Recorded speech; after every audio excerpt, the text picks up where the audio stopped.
Hi guys, I'm George. Welcome back to my YouTube channel.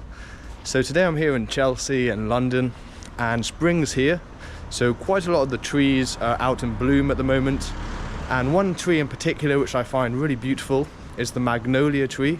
So I've been walking around a bit trying to find a nice magnolia tree to paint, as they're out in bloom at this time of year. So I don't want to leave it too long, or I'll have to wait another year to paint them. And I have seen quite a few in Chelsea, so I'm looking for a good spot to pitch my easel and start painting. Remember, please do subscribe to my YouTube channel. So up ahead in the distance I can see a nice magnolia tree. So perhaps from the other side of the road this will look quite nice to paint. I mean, even here it does look quite good, but I don't want to block the pavement. So I'm going to cross the road and see how this tree looks from the other side. As you can see, quite a lot of the petals have fallen off already. So I'm in my sort of last chance to paint it. I always like to keep the paint which remains on my palette after a painting session in an airtight Tupperware container. This allows me to reuse the paint up to a few days later, so this way less paint goes to waste. To make your paint last even longer, you can even place the Tupperware in a fridge or freezer, as oil paint dries slower in the cold. And if you don't want to do this, you can fill the Tupperware with water, as oil and water won't mix. However, as I paint quite regularly, I find just keeping the paint in a Tupperware container is enough to use the next time that I paint. On my palette I'm using titanium white, cadmium yellow, yellow ochre, cadmium red, alizarin crimson, raw umber and ultramarine blue, and viridian green. I'm painting on a gesso primed panel that I've toned to a neutral grey. Here I'm dividing my panel vertically and horizontally to make a simple grid consisting of 9 rectangles. I find this helpful in sketching my initial composition, as I can reference how different points in the scene relate to each other vertically and horizontally. I can also check the angles of the architecture in the scene in relation to these lines. As I paint the main lines of the composition, it's important to establish the perspective of the buildings accurately. Here I'm imagining the top line for the building and the bottom line continuing off the edge of my painting and meeting at the horizon line, which will be further to the left. It's important to be aware of this, as even though the buildings are quite square, when viewed at an angle, these lines cannot be parallel, and they will eventually go further and further away and meet at a point along the horizon line. And this point where the lines will eventually meet is referred to as the vanishing point.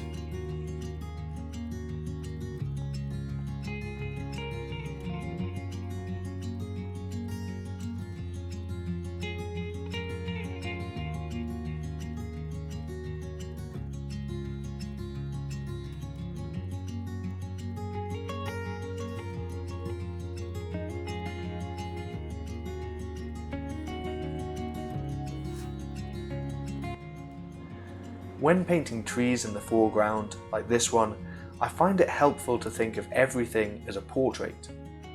By this I mean, as you paint the shapes and the branches, really try and capture the character of these shapes with the same attention to detail that you would have when painting a face. Of course, trees are still a much more forgiving subject, as if you don't paint the branches quite in the right place, it won't be as noticeable as, say, painting someone's eye in the wrong place. However, by getting the proportions of the tree drawn accurately, it will make the whole painting easier, as you will be able to reference the architecture behind the tree in relation to the tree, and you won't be forced to make areas of the painting up, which is always harder to do well than painting directly from nature. Another way that this everything is a portrait mentality will help you when painting nature is you can look for abstract shapes which loosely resemble faces. As humans, we are very perceptive of the smallest changes in a face, which can change the expression and the likeness drastically. So by viewing, say, the negative space between the branches as a shape resembling a face, you can then ask yourself those questions. Is that face happy? Is it angry? Is it sad?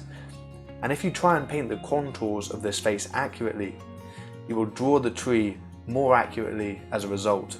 So there are quite a few magnolia trees out in bloom in this part of London, and I had a look round at a few different trees, but the one thing which made me pick this particular tree to paint is actually this light pink on the building behind it, as this mirrors the pink in the magnolia blossoms and helps give unity and a colour harmony to the scene.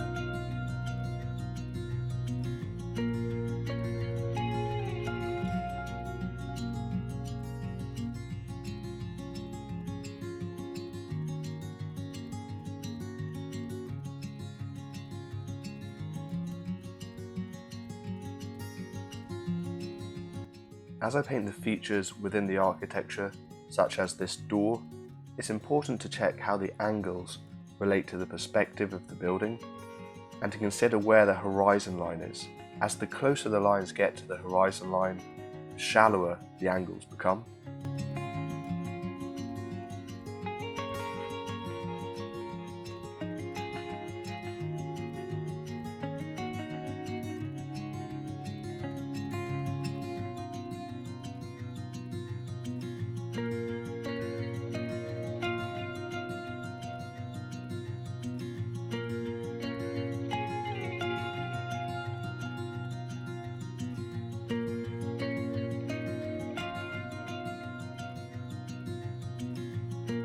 Here I'm painting in the shadow sections on the tree.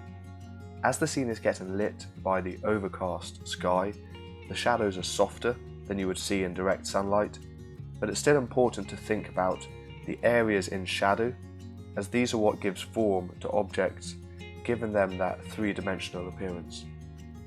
Likewise, with the buildings, the shift, although subtle between light and shadow, is what makes them look realistic. And although the sky is overcast, there is still directional light coming from the sun behind the clouds, and in this case the sun is to my left, and as a result is lighting the front of the buildings.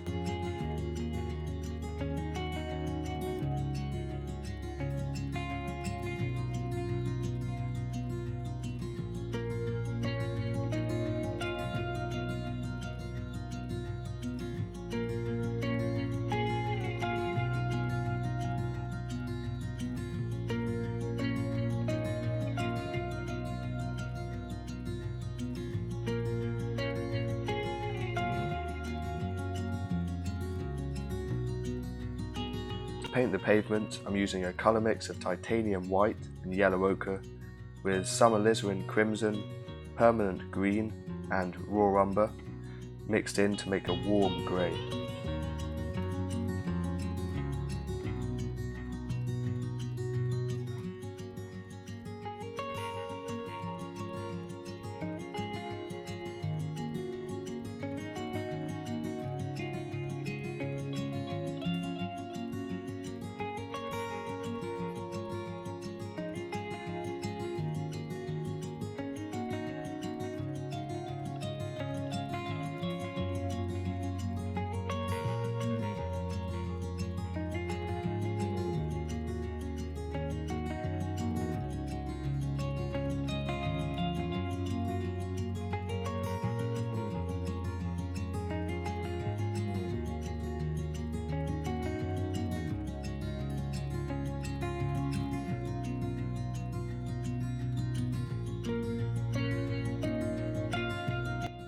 As there's now a bit of blue sky breaking through the clouds, I've decided to paint this in whilst it lasts, as I feel it looks a bit nicer than just the grey clouds, and it doesn't change the light effect through the rest of the painting, so it's quite an easy change. I often find when painting from life that you will encounter certain changes in the scene throughout the duration of your painting which add positively to your artwork. This is also one of the advantages of a painting over a photograph, as a photograph just captures one moment in time, whereas in a painting you can stitch together a few different moments in time to create the narrative and the mood that you desire. In order to paint these very fine lines for the railings, I'm thinning my paint down with my medium, which consists of approximately 70% Sansador, which is a low odour solvent, and 30% refined linseed oil. By thinning the paint, it allows me to paint longer lines which are finer, with a more uniform consistency. This allows me to paint these railings each with one direct brush stroke. To do this, I'm using a small filbert brush, which I hold so the narrowest part lines up with the direction of the line that I want to paint, and holding my paintbrush near the end, I paint the lines with a straight arm using my shoulder to make a definitive and steady movement.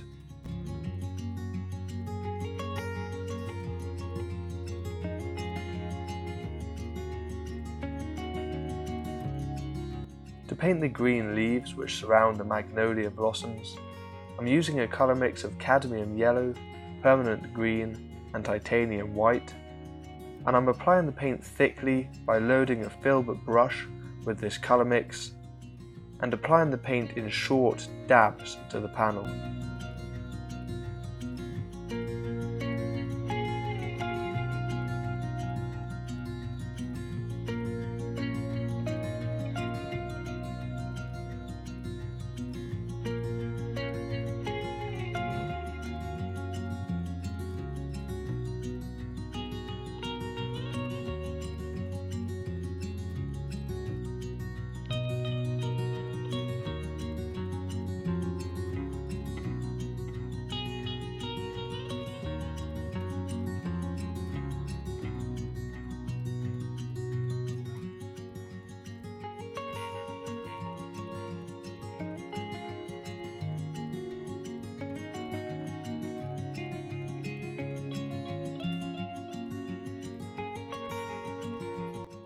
To paint the magnolia blossoms, I'm using a colour mix of cadmium red, titanium white and a small touch of alizarin crimson to create a vibrant pink.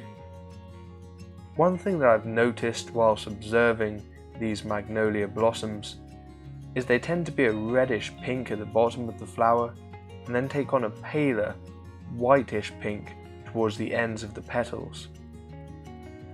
So as I paint, I'm layering these two different colour mixes onto the magnolias to create this effect.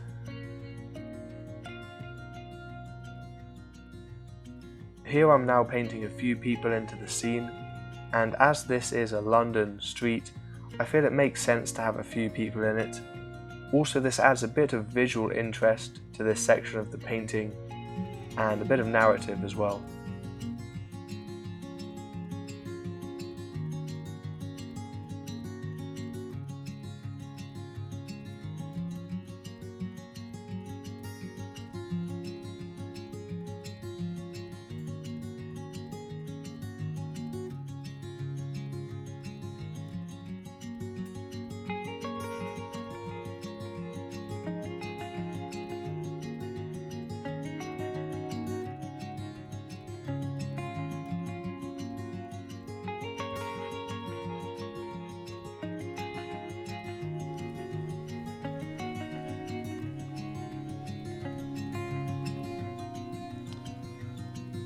Hi guys, so I hope you enjoyed that video of me painting here in Chelsea. If you did, please give me a thumbs up and do subscribe to the channel. Over the period of my painting, I think there's a lot less of these flowers on the magnolia tree, but I still managed to capture a bit of that and a few people in the foreground, and in general it's been quite nice. And it has actually been deceptively cold, but as I believe the artist Norman Garstin from that New Lynn art colony, who were really dedicated to painting outdoors, as he said, your work cannot be good unless you caught a cold doing it, and that may be the case today as it has been really quite cold. But thanks for watching, and I'll see you in the next video.